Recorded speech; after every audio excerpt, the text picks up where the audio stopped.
All right, Nick.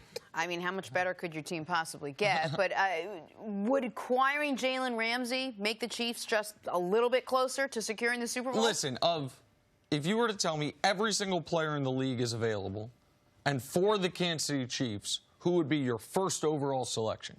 It's Jalen Ramsey. He is the best player at his position at the single biggest position of need for the Chiefs. So it is in that regard, it's a perfect fit.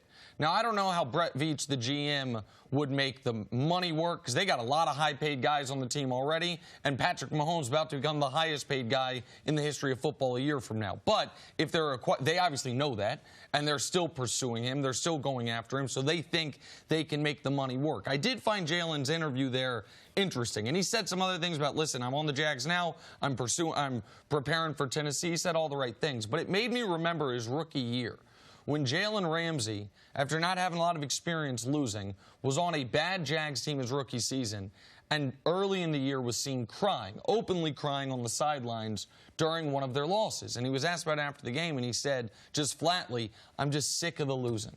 I am sick of the losing. And then in year two, they were a good team. Year two, they bought a lot of defensive players in free agency. Jalen was a first-team All-Pro, was exceptional. They make it to the AFC Championship game and had a lead on the Patriots late in that game, if you remember. It all went to hell last year in year three, and year four is not off to a much better start. They haven't paid him. They're not winning. It's not a marquee franchise. I don't blame him for not wanting to be there. But for the Chiefs, the defense, to me, already is showing signs of improvement with the 6 new starters, with the new defensive coordinator. But where their biggest question mark is, do they have a single quality corner? And if you're going up against the Patriots, who all of a sudden have 3 very quality wide receivers, you're going to need some quality corners. I believe Jalen Ramsey is the best cornerback in the NFL. He profiled that out of college, his physical traits are unmatched by any other corner in the league. And so, yeah, this would be a great counter to the Patriots adding Antonio Brown, the Chiefs adding the best corner in the league. Right. If we have all the defensive players, and this just because I've just seen the game a little bit differently, I would probably add Aaron Donald. I saw Aaron Donald give them problems in the Super Bowl. I know they have a huge, huge concern on their offensive line because if we're trying to match this up, okay, how would he be best against New England? Sure. Because New England's going to be there. I wouldn't be trying to compare, well, what would I do? What do I need against Oakland? Be breathing, all right? What the Chargers are going through with all their injuries, this is the question of, will he help them against New England? And to me, I still think you need more pass rush. But if you can't get pass rush, and if you can't get it to the defensive tackle, the next way to affect a quarterback is pass coverage. Pro Football Focus, they do great examples of it, breaking down the analytics. If you can't put pressure on the quarterback, then you need to make sure that the coverage and everything affects the quarterback. Jalen is a tremendous player. I believe the best corner that we have. His dimensions, his arm length, his size, his speed, the way his ability to be able to play man-to-man, his ability to be able to negate a superstar from going off in a game, those are things that you do need. And we know now, AB is in New England. Josh Gordon is in New England. You're definitely going to have a concern as far as pass coverage, but I don't know if they have the cap space, given the amount of money they just spent on Tyreek, what they have coming up into the future. So, to me, it's a long shot. But where doesn't he fit? All right, he fits anywhere. If you want to play defense, he fits. He is the prototype.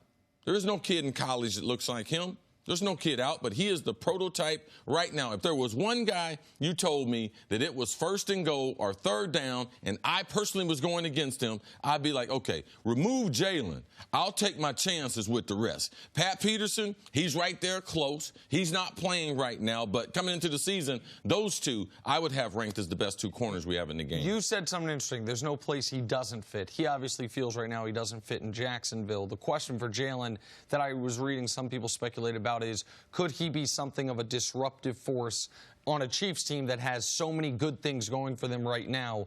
How do you think Andy Reid would deal with Jalen Ramsey if they were to acquire him? Right. The biggest problem is that Jalen, Tom Coughlin, and Doug Marrone, they don't have the same type of blood type.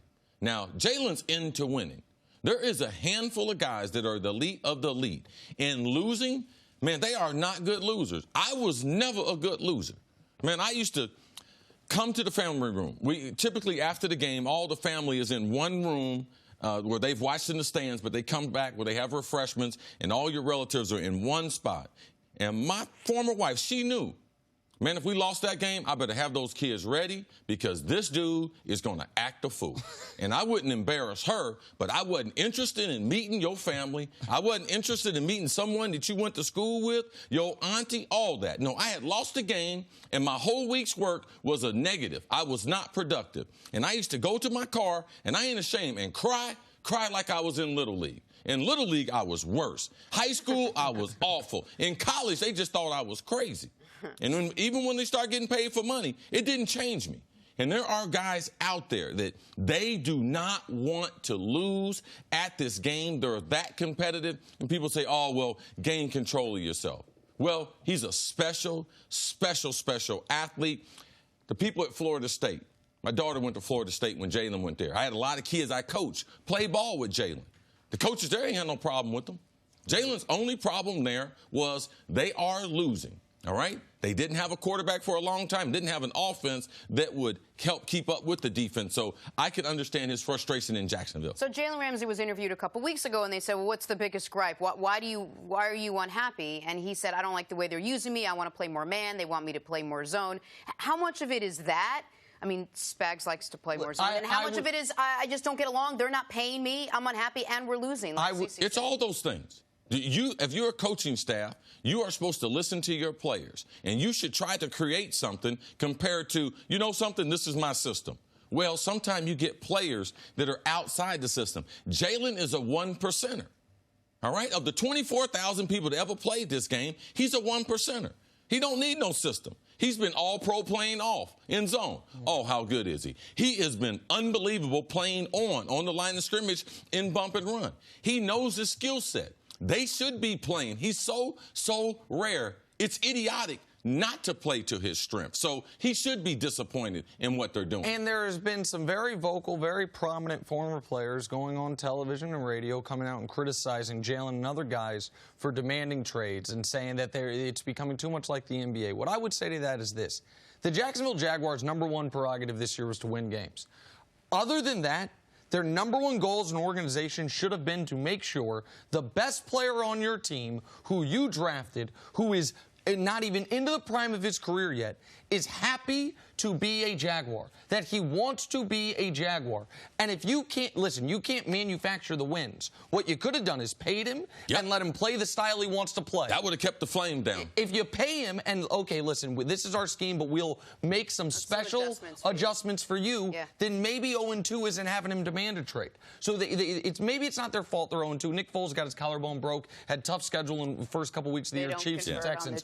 Right, all those things. I just wish a lot of us would just swallow our pride and watch what they do in New England. People just get so tired of it. Bill Belichick changed this week. He went out and got AB. That's a change for him. If he is able to get AB to straighten up, to play the way he wants him to play and get another Super Bowl, that would be 7 Super Bowls. But he would also have, I dealt with Randy Moss, I dealt with Corey Dillon, I dealt with AB. Those are like Super Bowl trophies in themselves. So not only 7, if you're in the business of coaching, you're in the business of teaching kids.